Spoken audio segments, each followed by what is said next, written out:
Welcome to the Attention Deficit Disorder Expert Podcast Series by Attitude Magazine.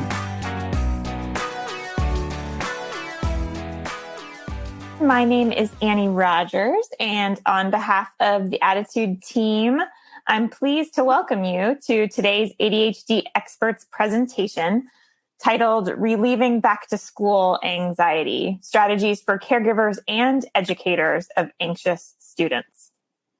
Back to school worry is normal, but students with ADHD, anxiety, and related comorbidities may face excessive worry and fear, especially this time of year. If left unchecked, unhealthy thoughts and behavior patterns can interfere with their learning, growth, and happiness. So in today's webinar, we will discuss how to identify and address the characteristics of an anxiety disorder in students, and we will introduce practical strategies that parents and educators can use year-round. Leading today's presentation is Beverly Holden-Johns. Beverly is an author and learning and behavior consultant. She has had more than 30 years of experience in public schools, working with students with learning disabilities and emotional behavioral disorders. She was a professional fellow at McMurray College and a recipient of the 2000 Outstanding Leadership Award from the Council for Exceptional Children. Beverly is the author or co-author of 23 books in the field of special education, including co-author of the seminal college textbook, Learning Disabilities and Related Disabilities. It's now in its 13th edition. She is the lead author of the book, Working with Students Who Have Anxiety, Creative Connections and Practical Strategies. She currently serves on the board of directors of the Learning Disabilities Association of America and is the president of the Learning Disabilities Association of Illinois. Before I hand over the microphone to Beverly, I have just a few housekeeping items. During the live webinar, submit your questions at any time in the text box under the video player. To download the slides, click on the Event Resources section of your webinar screen. And if you're interested in the Certificate of Attendance option, look for instructions in the email you will receive about an hour after the live broadcast. If you are listening in replay or podcast mode, visit attitudemag.com and search podcast number 415 to access the slides, webinar replay, and certificate of attendance option.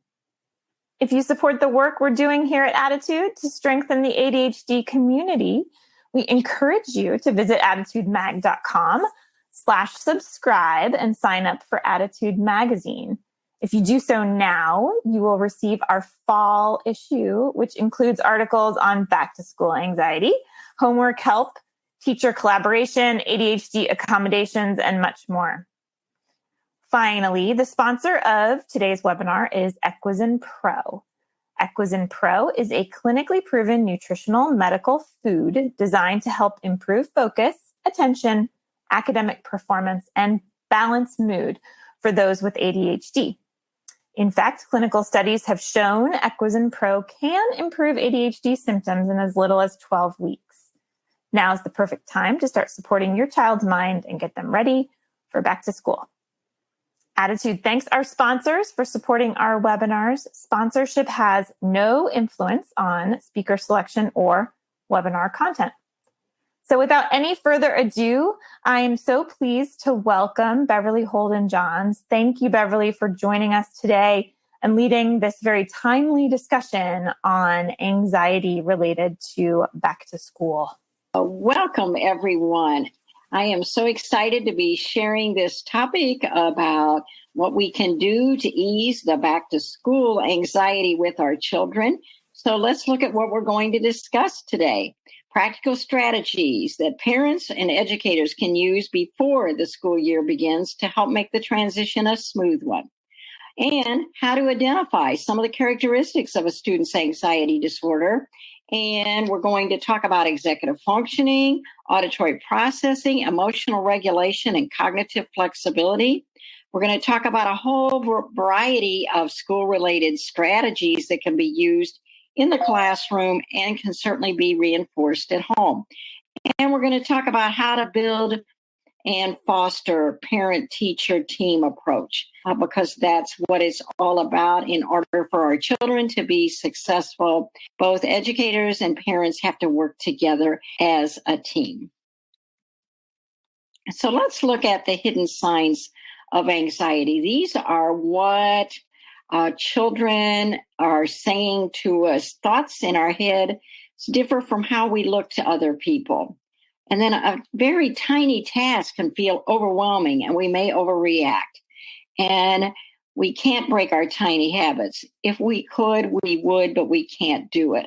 Our anxiety is always there. And just because we look calm doesn't mean we are. And that's what we find is anxiety is very difficult for people to understand because, in fact, what is happening is it's hidden.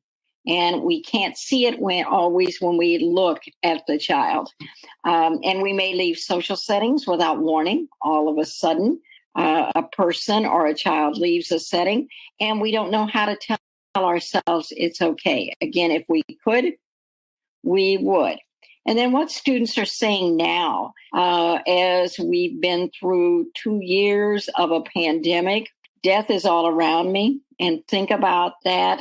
Because many of our children may have lost a grandparent, a parent, an aunt or uncle, someone in their family or a friend that they were close to died as a result of what everyone went through with the pandemic. And children are scared. And so they voice that they're scared. And they don't want to be afraid to go to school. And they're detached from people because for quite a while, children and adults were detached from people. They didn't have the contact only through electronic means. And children said students shouldn't have to worry about bearing the brunt of every last minute decision made by the adult world. And if we think about it, there were a lot of last minute decisions that people were making these situations. And the perception from children was all of these adults are making these decisions. And I don't have any say in those decisions. So with the new school year, our students are worried about new classmates and peer acceptance. As examples, they're going to go back to school, and are the same children going to be there? Are they going to have new classmates? Are they going to be accepted by their peers? When anyone goes into a new situation, yes, there is a worry that I'm going to walk into a room and everybody will be in their own clusters, and where will I go? Some children are going to a new school. They're going to have all new routines than they had before. They're worried about tests. Tests themselves obviously cause a lot of anxiety for children. Good grades, who their teacher will be. They're wondering whether their teacher will be an accepting individual or will not. Will they get sick, or will a parent get sick? Sometimes they're worried that that's happening when they're at school. I was working with a young man, and he had been significantly truant in his previous schools. And when we really looked at the reason why he was exhibiting this pattern of not going to school, it was because while he was at school one day when he was younger, his father died. And so he had blamed himself, thinking, if I would have been home from school, maybe my dad wouldn't have died. Well, then his mother was very ill. And so he had this fear of going to school, of leaving his mother, because he was afraid that she would die while he was in school. So we really had to do a systematic program to bring him into school together with his mother, and then slowly fade out her participation in the school program. But he had a legitimate reason why he was being truant. But it looked like truancy, but there was much more to the picture. And I think that that's one of the things that we have to understand when our children are engaging in a specific set of behaviors. There may be a lot more to the story, and individuals should be cognizant of that. And I always say that educators and parents are good detectives. They have to be good detectives because they have to figure out what's really going on with the child. There's more to it. So let's look at this, which is my cup runneth over with anxiety, and what anxiety can do to a child. Come into school and just blow. Say, why did this happen? They blew over nothing. No, there may have been a lot of things that happened before they blew up. So let's just look at the issue of testing as an example. So let's say, first of all, the idea of taking a test may be anxiety provoking for children. And then some children are taken to a separate room to take the test. And so they're not familiar with the setting. And then they may be given the test by an unfamiliar teacher. So that's anxiety provoking for them. And then, in fact, they may not understand, just as another example, the directions that are given to them. So immediately there's more anxiety. Here they are in a new setting, somebody that they don't know testing them. It's a test situation. They're very, very anxious. And then you see those in between, but then they're working on the test and somebody else is in the room with them, and that person finishes the test before they do, and then their cup runneth over with anxiety. So it's built up of a number of components. The next one, I'll just do it one more, is middle school homework. And this is a true story of a young man who was going to middle school. And he was at school and he was given homework in English. And then he went to math and he was given homework in math. And then he went to social studies and he was given homework in social studies. And then he went home with all of this homework to do. And he had an asthma attack. And he ended up in the hospital over the asthma attack. And he's crying, I have to get my homework done, because he actually had a total of 4 hours of homework. And he had a meltdown along with the asthma attack. So just examples that little things to us build up with students. So some of our big ideas for today are avoid deficit-based thinking. Let's really focus on the strengths of students. And perhaps during the pandemic, some of our students found out about interests that they didn't know about before, or strengths that they had before. And we need to be talking about to the children about those and capitalizing on those. So maybe when the child was home during the pandemic, they discovered that they like to draw even more. So we can capitalize on that rather than thinking about you're behind in math, you're behind in reading, etc. And then avoid the catch-up mentality, because we say you have to get caught up. You have to get caught up.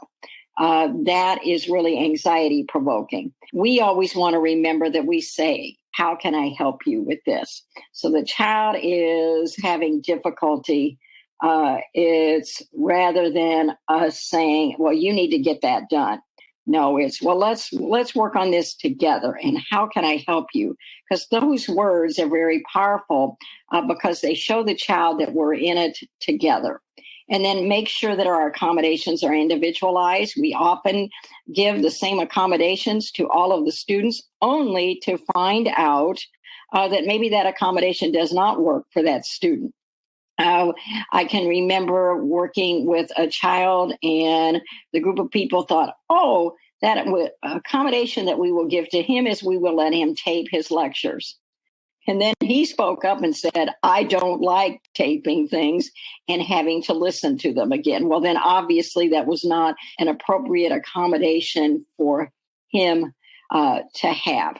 And then we have to remember that children are grieving because during the pandemic, many people lost loved ones. They lost their routine. They lost the ability to go to a lot of activities. So they're grieving. Just like in the stages of death and dying by Elizabeth Kubler-Ross, who talks about the different stages, our children may be in denial. Importantly, they may be angry and they're very upset. And so you're seeing the oppositional defiant behaviors, and they're really a sign that they're grieving through the process of what they lost during the pandemic. And it's really important to have predictable schedules and consistent expectations and provide them tools for learning. And we're going to be talking today about our children have gotten out of the routine of sometimes going to school on a regular basis. And we have, as they come back to school or as parents change the routine at home, we have to teach the children the social skills that we expect. We cannot assume that our children know how to behave. We have to teach them that. So we look at the child maybe going into a new situation, and we may have to rehearse what the appropriate behaviors are for that new situation. And then you say, well, what is that response cost? Well, essentially what it is that, as an example, children might earn points in the classroom, and then if they misbehave, the teacher takes away the points. That's response cost. So the child has earned things, a privilege, whatever, and then because of misbehavior, we take it away. Some to the child with anxiety because they're always on high alert that you're going to take something away from them. You're better off to establish systems where they earn privileges, they earn points, we don't take them away. We always want to use novelty because that's exciting for children, but we have to be cautious of surprises for them because, again, they're on high alert. And then it's all about relationships. So that is very, very important. So the impact of the pandemic on anxiety, obviously, we've talked about that, has increased anxiety. We knew going into the pandemic, we had about 1/4 of our students between the ages of 13 and 18 who had a diagnosable anxiety disorder. Now there are folks, after studying what's happened during the pandemic, that percentage may have. Obviously, we have separation anxiety. As I gave you the example of the student with whom I was working with, social anxiety, think about it. Some of our children have not been around other children or other adults as much as they were, and now they have a fear. And then we have something known as mask anxiety. So children may be worried whether they need to wear the mask or they don't need to wear the mask. They can't necessarily see the facial expressions of the people around them if they have a mask on. So there are just a variety of issues surrounding mask as well. And children and adults with anxiety during and after the coronavirus, what happened was that before the coronavirus, our children with anxiety and adults with anxiety had trouble with auditory processing, and we're going to talk more about that.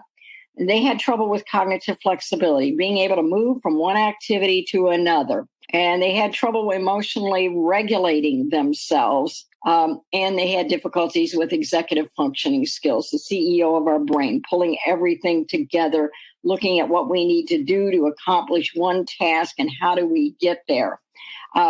And so those were low. And then what went up during the virus was fears and worries, fight, flight, and freeze, because our children would respond with, I'll either fight or I'll just leave or I'll freeze and I won't do anything. And oftentimes when they're freezing, it looks to us like they're engaging in passive aggressive behavior, but in fact they're freezing. And then the catastrophizing that goes on with children as well. And the catastrophizing deals with blowing something out of. So, oh my goodness, I tested positive for the virus.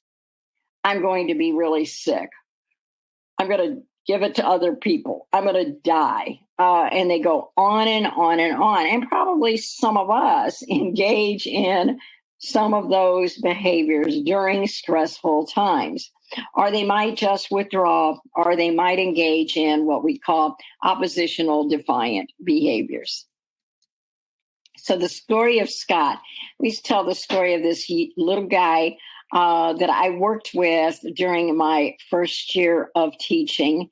And he had a lovely family, and I had communicated, by phone with the mother, who had expressed that she was very concerned. Scott has autism, and she was very concerned because he had a bad experience with the teacher that he had before.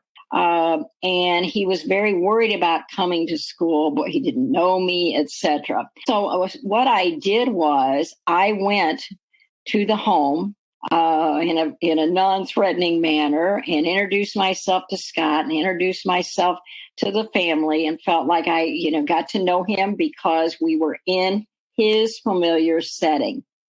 And then our next step was his mom and Scott came into my classroom before school started. So they saw the classroom. They remembered me from the visit. And then by the time Scott was going back to school, he was able to get on the school bus and come to school because he was familiar with the setting.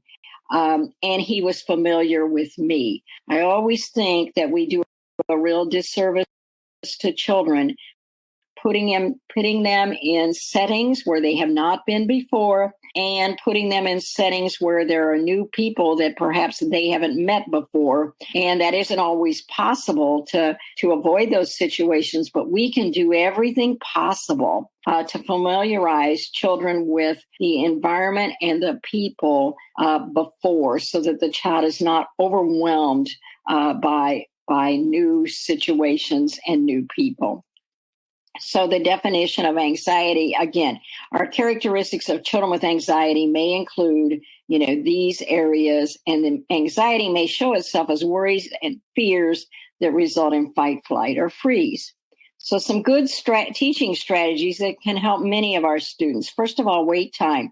If you have an auditory processing problem, again, you need to be given more time to process the information. So you can do response cards. So rather than asking a question of children and expecting them to raise their hand, you can have them write down the response or draw the response or give them yes or no cards, and multisensory approaches. The more that you have the children engaged in hearing, seeing, and doing, the better.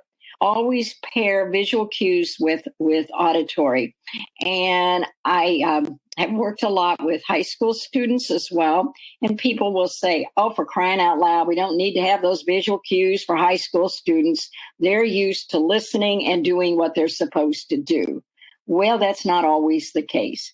But now our visual cues need to be age appropriate. So for instance, if we're working on our rules for the school, and it may be walk in the hall, then we need to take a photograph of students walking in the hall so that students see what the appropriate behavior looks like.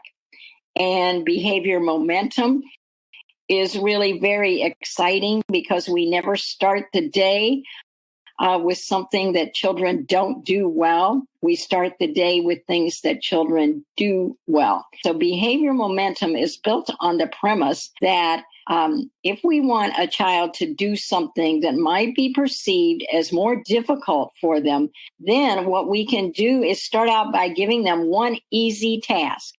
And then they do the easy task. You say, way to go. I know you knew you could do it.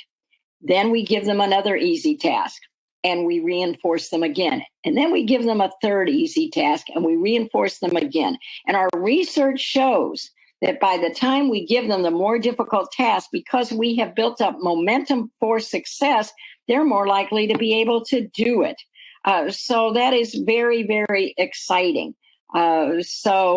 I believe that behavior momentum is such an important strategy for us to use, especially for students with anxiety who may just completely shut down if you gave them a difficult task to do first. And then affirmation statements. You can do it. You have worked hard at this. You studied this, and I know you can do it.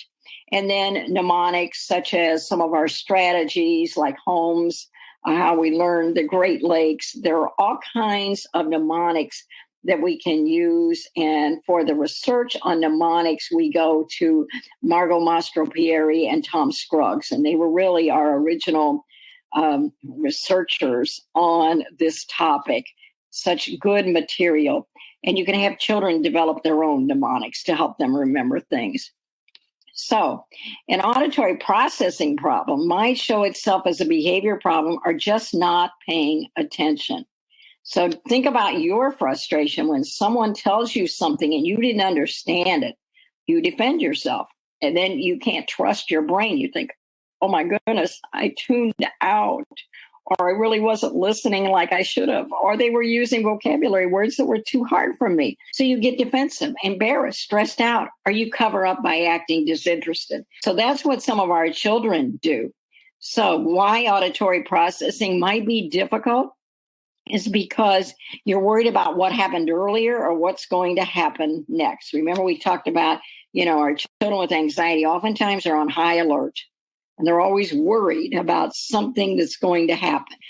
Or your processing speed is delayed, or the directions you are given are too long, or use words that are not within your vocabulary. So very, very important when teachers give directions. They're one-step directions. They're not too long.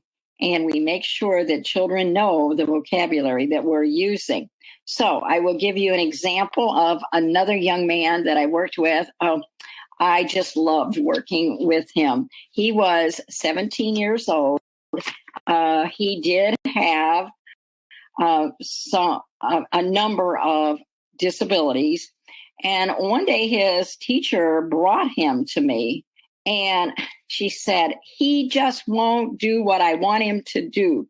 When I give him something to do, he just stands there and stares at me and he won't do it. And I don't know what to do. So I said, well, let me spend some time working with him, which I did. And what I found was this. I decided that as just an informal assessment that I did, I knew what he loved to do. And I also knew, had a handle on the vocabulary that he understood as well. So I gave him one simple direction to do something that I knew he was extremely motivated to do. And I watched him time. And it took him 90 seconds for it to go in and for him to process the information and for it to come back out shown by he was doing what I had requested he did. 90 seconds was his delayed processing time. Good teachers have to know how long it takes their children to process information. So if you're having problems where you're giving directions and the child may not be doing it, don't assume that it's because they don't want to do it. It could very well be that they have a delayed processing time, and we have seen processing speed go down with a number of people during the pandemic. So what can we do? Again, don't tell them to hurry up. Hurry up. Maybe you're in a hurry and the child won't get ready and you need to get in the car because you're supposed to be someplace at a certain time. And so, you just go back to saying, hurry up. We got to get here by this time. That causes more anxiety for children. Be aware of your own processing speed. Avoid switching directions. And then if you know that the child has trouble processing information, build in extra time. And then teach the child how to ask for extra time.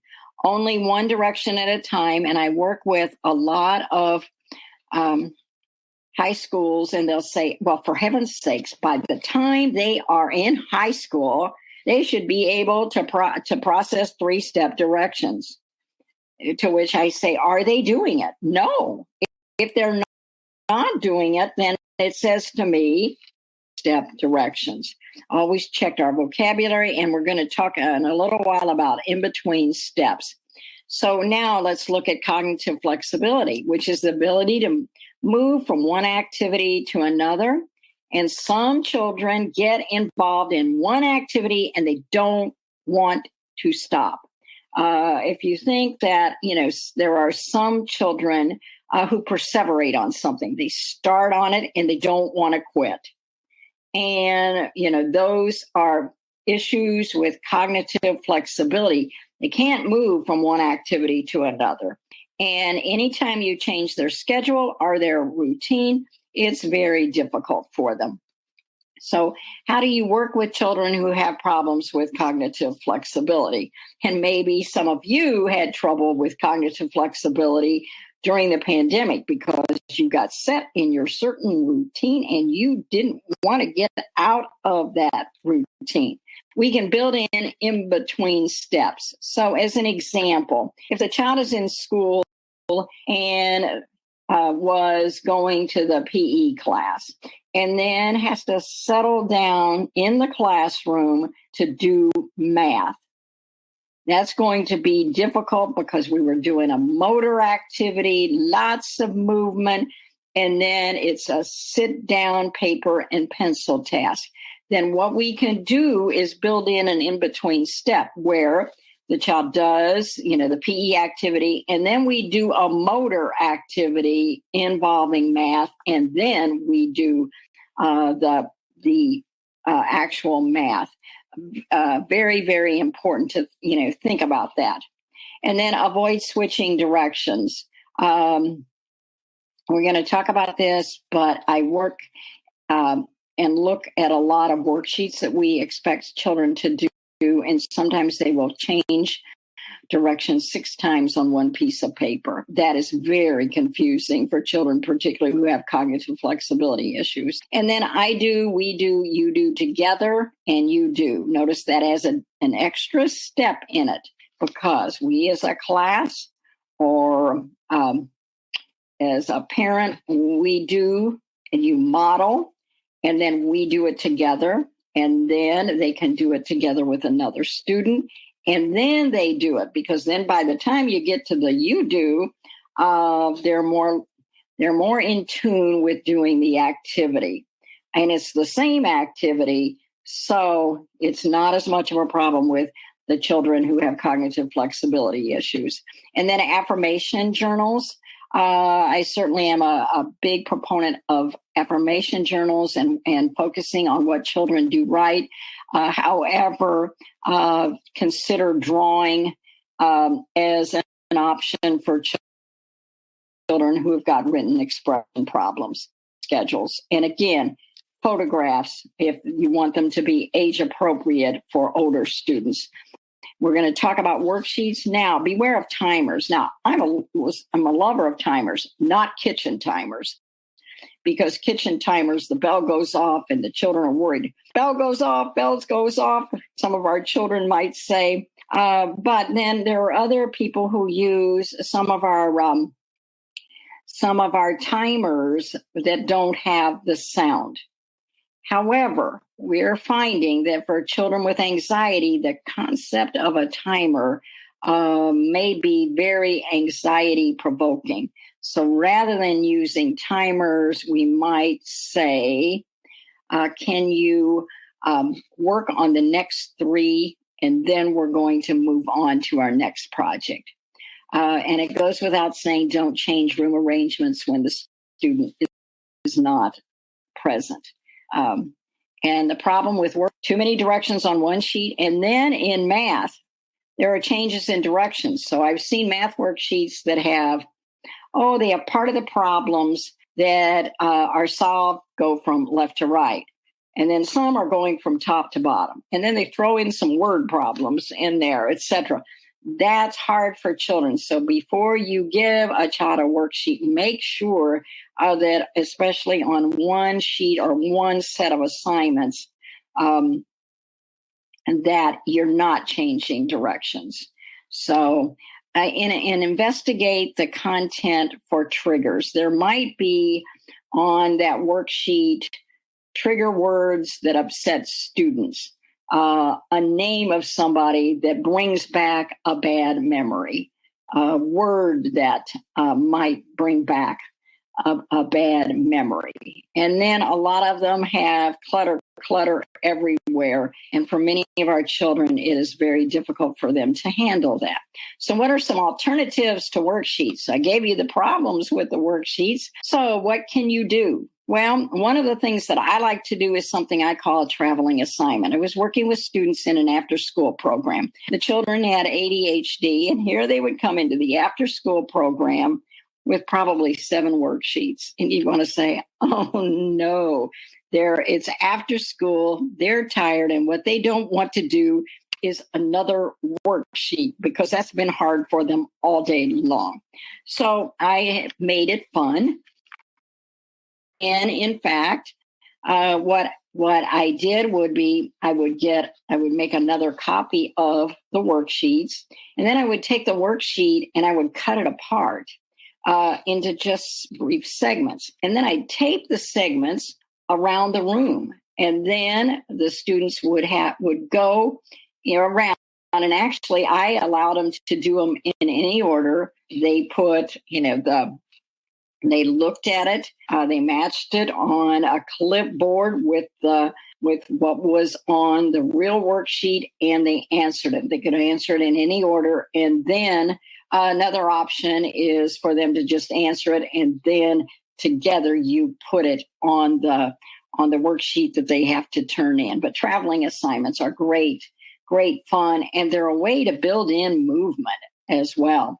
And then red rubber ball, rather than giving children worksheets, one of the things you can do is get a big beach ball and put, let's say, math questions or reading comprehension questions on it.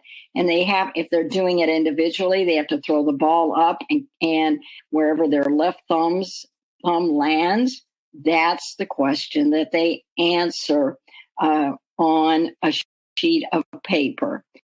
You can also do it as team games, because I used to do it with chemistry class, and she said for a team game it was good. The critical thing with a team game is whoever catches the ball on the team is not the person who has to answer the question, it's the other team members, because otherwise nobody's going to want to catch the ball.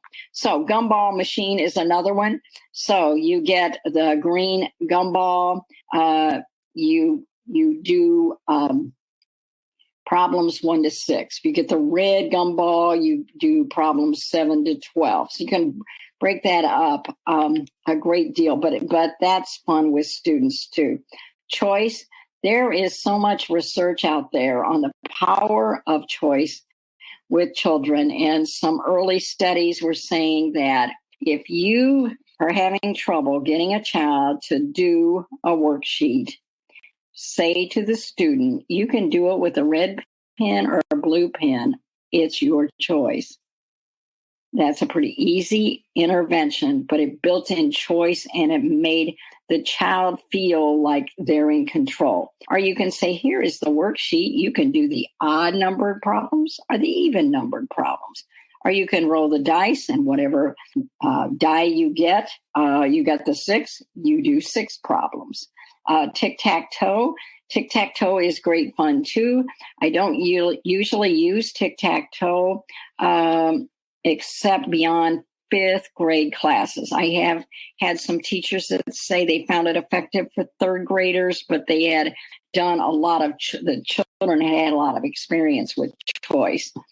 So tic-tac-toe would be that you would take 9 possible assignments that the child might do to show that they had gained the knowledge that you wanted them to gain, and they pick any 3 to get a tic-tac-toe. I've also used it for testing. It does reduce anxiety with testing. And then pick your post is we put different posts around the room. One might say, write a poem about the topic, make a game about the topic, create a PowerPoint about the topic, create a YouTube about the topic, whatever, but they choose. Large print, very important to have large print, not only for children who have visual problems, but a lot of children are so overwhelmed by too much on one sheet of paper that we in fact need to enlarge the print for them. And then behavior momentum, and we've talked about behavior momentum being a powerful tool. Now, dysregulation. So it results from an overwhelmed social emotional system. Important point here is we have a lot of people who are struggling with controlling their own behavior.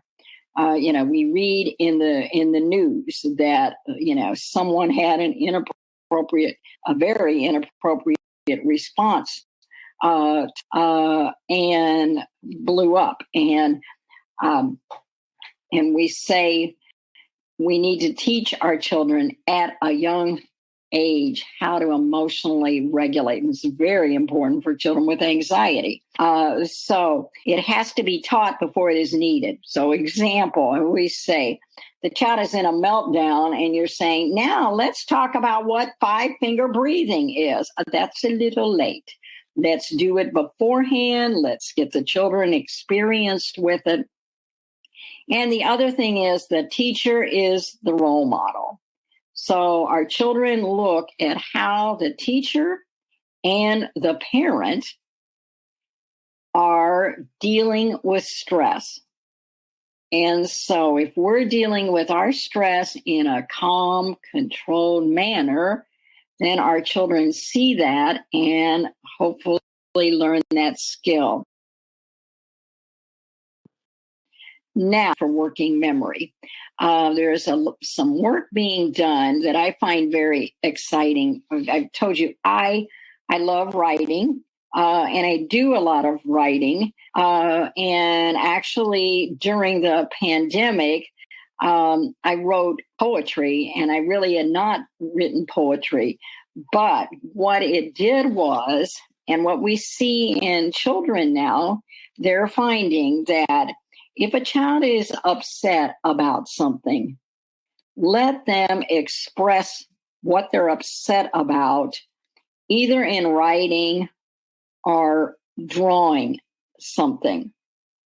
And if they're upset, they get it out of their system. So it's called a cathartic dump. And then it clears their working memory to go ahead and do what the tasks are that are assigned. So we need to teach children things like how to write or drawing, whatever, as a way for them to get all of that dumped out of their memory so that they can move on. So activities for emotional regulation, mood check-ins, walks, rock or swing, any of those things. I was working with a young lady, and we had put a portable swing in the classroom.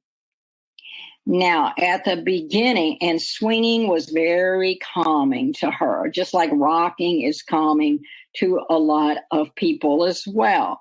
So swinging was calming to her. When she would be in a group setting, she might start biting her hand or scratching her arm or taking a piece of paper and beating her head. Well, when she would look like she was beginning with that, we would take her over to the swing. She would swing, and then she could come back to the group. Now she does that on her own. She senses that she is upset, and she takes herself over to the swing. Now, you might say, well, it seems like that's calling attention to her when she has a problem. But one of the things that we found was that we taught the other students to do the same thing. If they were upset about something, they could go over a swing just for a couple of minutes, then come back to the group and were calmed down. More activities for emotional regulation, fidgets, but always look at fidgets that are appropriate texture-wise for children, because some children don't like certain textures, and your fidget might be of those textures, and those would be even more upsetting. Or a security device. So the child has a little bear, or we know children, who love their security blanket. Find out what those things are. Actually, I had a college student, and she had a fidget, and she carried her fidget with her all the time in her pocket. And when she would get stressed out, you could see her reaching into her pocket and squeezing that fidget. Troubles in a brown paper bag. Oh my goodness, that is such a wonderful activity that I love using. If I have a group of students and I see they come in and, they're upset about something, but I'm not sure what they're upset about, I will pass around little sheets of paper, and then I will pass around to each of them a brown paper bag. And I will request that they write down what's bothering them, what's on your mind right now. Remember that cathartic dump. Write down what's bothering you, or draw what's bothering you. And then I will have them put it in the brown paper bag, and I'll have them crumple up the brown paper bag. And then I'll come around with a garbage can and we'll put them in the garbage can, and we've left all of that behind. Listening to music is important as well. We once did a study on how teachers were coping with their stress in school, and found that music was the most often rated activity that they did. When they were upset, they listened to their favorite music. So students can have a playlist of their favorite music. And then teach children to identify their sensory needs. So when they work, do they need a water bottle? Do they need a lamp on? Do they need some kind of background noise? We all have to identify our own sensory needs to be effective in what we do. And then this is a great little activity. Just breathe and be. And you can do it if you'd like. Breathe in peace. Breathe out stress. Breathe in courage. Breathe out fear. Breathe in calm. Breathe out chaos. Breathe in love. Breathe out gratitude. Okay, now let's talk about executive function skills, what I call the CEO of your brain. So you have something to do, and you think it's a pretty simple thing to do, but when you really analyze it, it may be difficult. It may have a lot of steps. Like, all of us are used to going to the grocery store, right, and getting our groceries. However, if you stop and think about it, what do? Well, we need to survey what groceries we need. And then we need to write them down on a list. And then we need to head out to the grocery, remembering the list. And then when we get to the grocery, we need to remember to take the list in with us.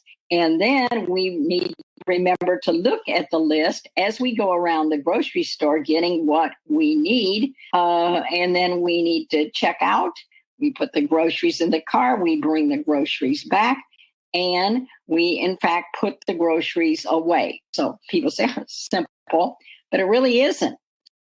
So, and if you think about work that children have to do, it may be complicated. So you say, take out your math paper. Okay, well, they have to take out the math paper. They got to know which one they have to take out a pencil. They have to preview, the math material. They have to know what order they wish to do the assignment. So the list goes on and on. So anxiety has increased in children and adolescents during the pandemic, and it has impacted their executive function skills.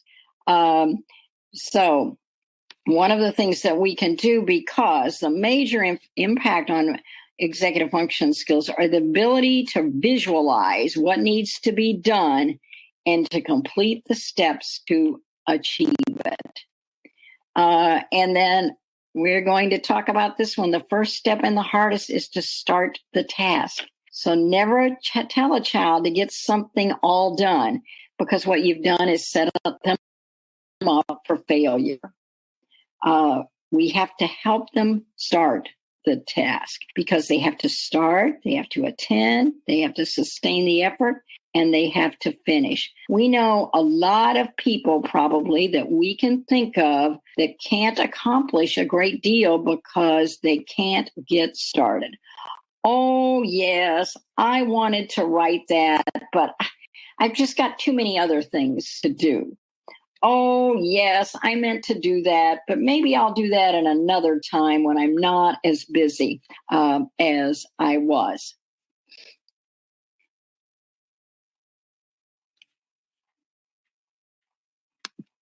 Okay. So executive function is start. So we start a task. We teach the student how to break the assignment down into small parts. We can schedule the assignments backwards. We help the student determine what organizational tools work best for them. So therefore, we've got to give children experiences with tools such as assignment notebooks, but they have to be the right kind of assignment notebook, interest of the child. And then we have to help the child get started. So behavior momentum, we've already talked about. To begin one activity, you have to stop what you were doing. So we might want to use the word pause. All right, it looks like you're still working on this. So let's pause that, and we can come back to it later. And I'll help you with this new task, or give them an example of what something looks like when it's done. It is a good idea to give students samples of things and what they're done, because it's a visualization tool and it teaches them how to create their own. And the other thing that we can do is do the first 1 to 2 steps with them, so it's easier for them to move on. You started with them. You can also preview in advance and have them do part of the assignment, and then have them rate the assignment when they get finished, just to see whether their perception of how difficult the task really matches up perception was after they finished the task. So, and finally, building and fostering a parent-teacher team. So we have to develop communication systems that are realistic and work for both the parent and the teacher. And we have to take into account the preferences of the parents, the preferences of the teachers, the work schedules of each, and the time constraints. Everybody is busy. So rather than setting up complicated systems, we have to set up systems that take into account the time constraints. That's a respectful thing to do. And we always want to be grateful for each other and be positive. Never speak negatively about your team member, whether it's the parent, whether it's another teacher, in front of the child. We respect the individuals with whom we are fortunate enough to be part of the team. And then give each partner the benefit of the doubt and recognize their limitations. Okay, maybe they didn't understand what I was saying. Again, So statements that encourage positive relationships. How can we work together to help Justin? What are the strengths you see? What are Justin's interests? And how can I help you? Because if a parent is struggling, particularly with the behavior of their child, they do not want the educator criticizing them, because after all, the educator does not live with the child. But it's more of, how can I help you? And what can we do together to address this issue? And how can I make things easier for you? So let me close with listen to the children, which summarizes what we've talked about. Listen to the child. We listen to understand, not to respond. We individualize your strategies based on the needs of the child. We support with strategies that assist. We teach the child how to compensate for the areas for which they have difficulty. We're always encouraging the child, and notice all the progress the child makes and celebrate that progress. Thank you so much for being with me today. I appreciate all of you, and thank you for the work you do, whether you are a parent or an educator, as you contribute to the success of all of our children. And these are a few resources that you can utilize if you would like to do more reading. One is a book that I authored that is full of strategies. Another one is a book that was written to help students with their anxiety. And the same way with the third one, Get Out of My Head, Inspiration for Overthinkers in an Anxious World. Another one is a fun children's book, Wilma Jean, The Worry Machine. And I've also given you 2 websites as well. So I appreciate being with you. A couple of people have written in saying that they love your approach to getting to know Scott ahead of the school year, and also introducing him to the school in a less anxious time before school starts. If they're getting pushback from the school because this is outside of the normal protocol, do you have any advice for parents who are trying to advocate for something similar? That's excellent. And I was fortunate because I did not get pushback on that. But I have known, other people that do get, because I really tried to do that in testing situations with children and a variety of different situations. But one of the ways that I sold it to administrators is that this is prevention, and it's going to prevent a lot of behavior problems that you might have down the road. It is easier to correct things on the front end through prevention than to wait until you have to intervene. And everybody wants a positive relationship with parents. And so this can really prevent. So I think we have to sell it as prevention of problems that are going to come up. You know what? It's those little things that make a big difference about making parents feel welcome at school and saying, hey, we want to work together with you, is going to save you a lot of time in the long run. I love that. Ounce of prevention, pound of cure. Absolutely. Approach. Absolutely. That makes a lot of sense. So when you were talking about Dwayne and his processing delays, this hit home for a lot of people wanting to know, what is your recommendation for parents and educators to measure a processing delay in a student? All right. Excellent question. What I have done with children is the best way to collect the data on that is through observation. And they really want to do, and you say, okay, have I given this in one step, vocabulary words? Do I know this motivates the child? And then you watch to see how long it takes them to orchestrate the completion of that task. that's, the best way. You're also going to, because some children will just stand and look at you. And you're thinking, what's going on? Well, then that's a cue to me. Okay, I'm probably going to need to give that child more time. So I think observational data for that, but it is so important because, here was Dwayne getting in all kinds of trouble. Man, it wasn't a behavior problem. He just couldn't process the information.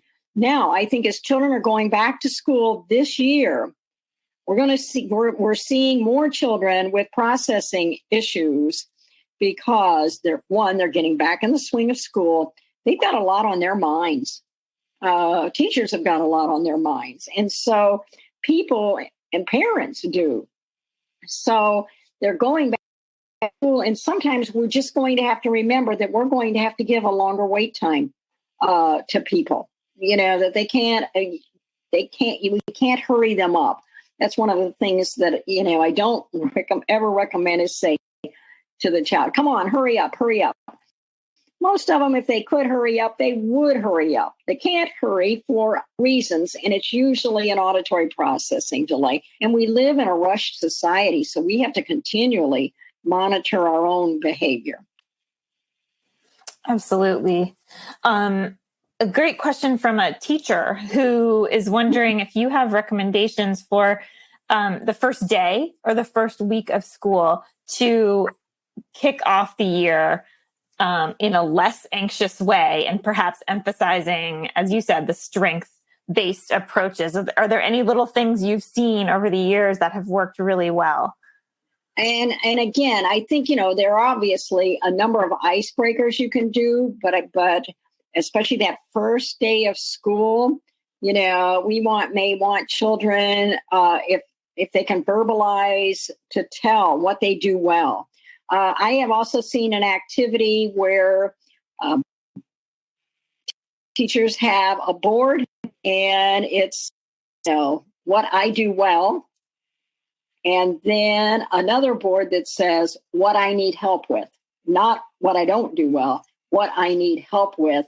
And then they can begin to match. So you have, a child who says, hey, I am really good at writing. You have another child that says, I need help with writing.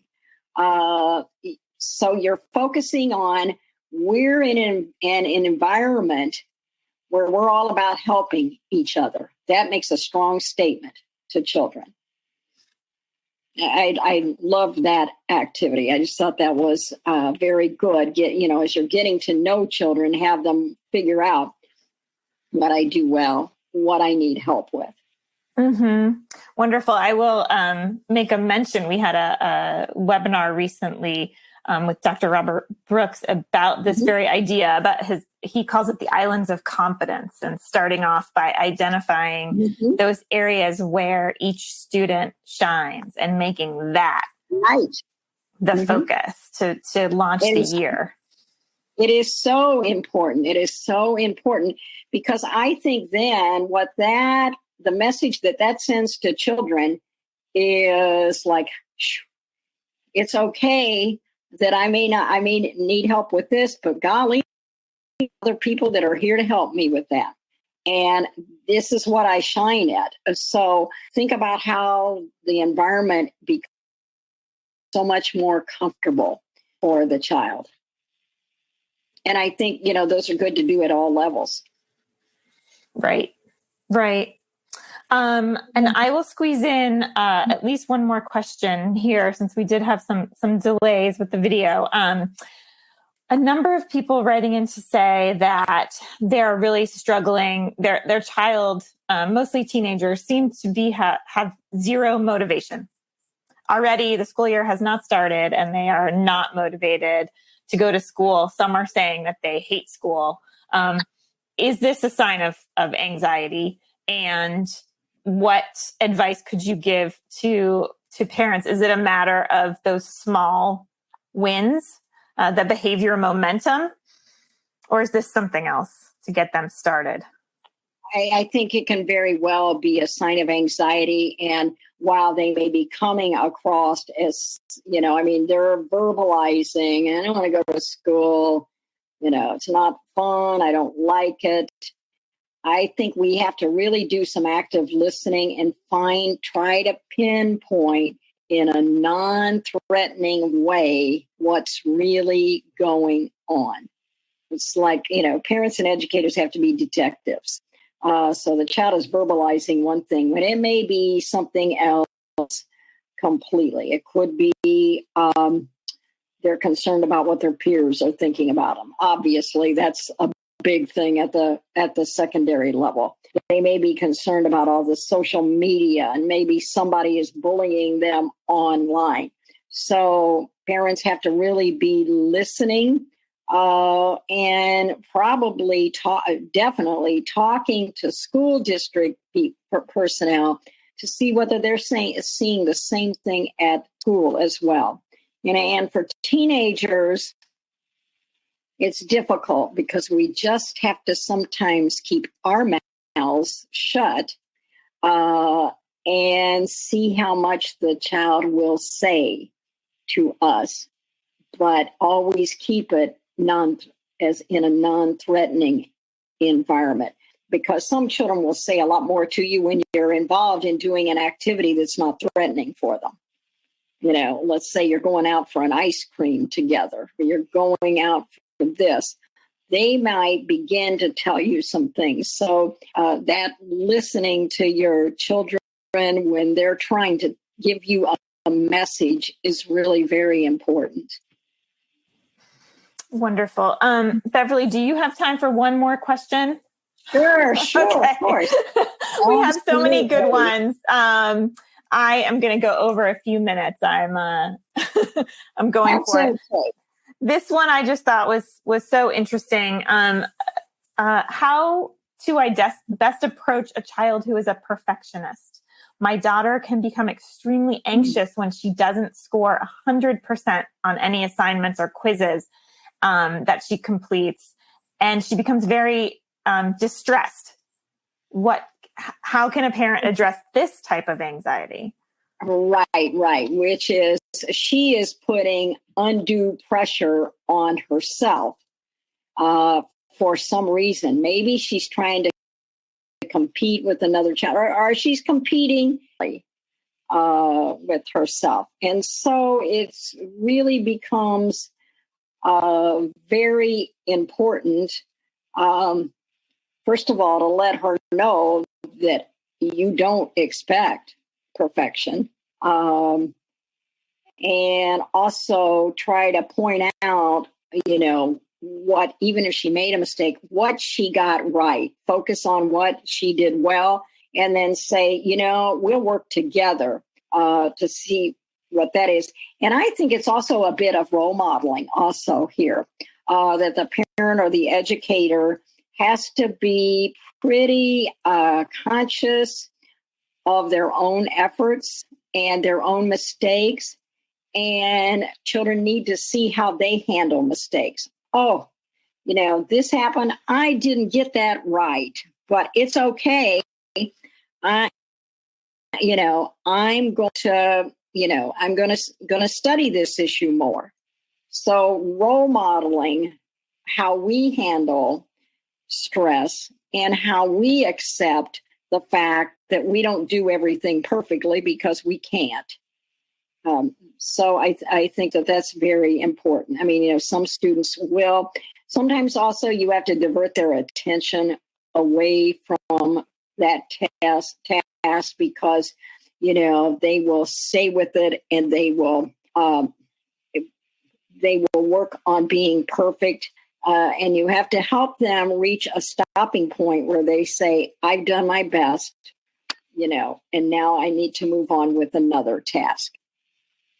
That was an interesting question to ask, because I work with other writers, and I find some other writers who, study every single sentence, and they probably will never be published because of that need for perfectionism. Well, at some point, we have to help them say, this looks good. Let's move on to the next thing. Mm-hmm. And we do that by modeling that behavior. Right. Not letting perfect be the enemy of very, very good. Right. Exactly. All right. Exactly. Right. Sure. That's an excellent question.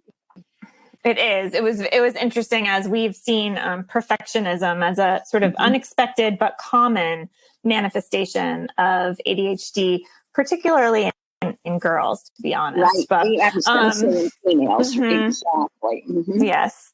So unfortunately, we have run out of time, and we thank you all for joining us. Beverly, we thank you for being here today. And also to our sponsor, Equizen Pro, for making this webinar possible. We hope everyone will join us again. You can find all of our upcoming webinars by signing up for alerts at attitudemag.com/newsletters. If you are listening in replay or podcast mode, visit attitudemag.com and search podcast number 415 to access the slides, webinar replay, and certificate of attendance option. If you support the work we're doing here at Attitude to strengthen the ADHD community, we encourage you to visit attitudemag.com/subscribe and sign up for Attitude Magazine. If you do so now, you will receive our fall issue, which includes articles on back-to-school anxiety, homework help, teacher collaboration, ADHD accommodations, and much more.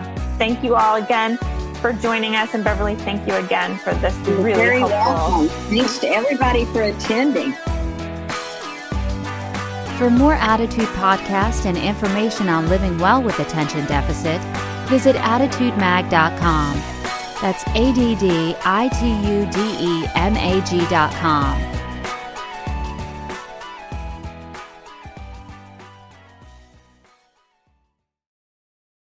You love podcasts, the stories, the laughs, the unexpected turns.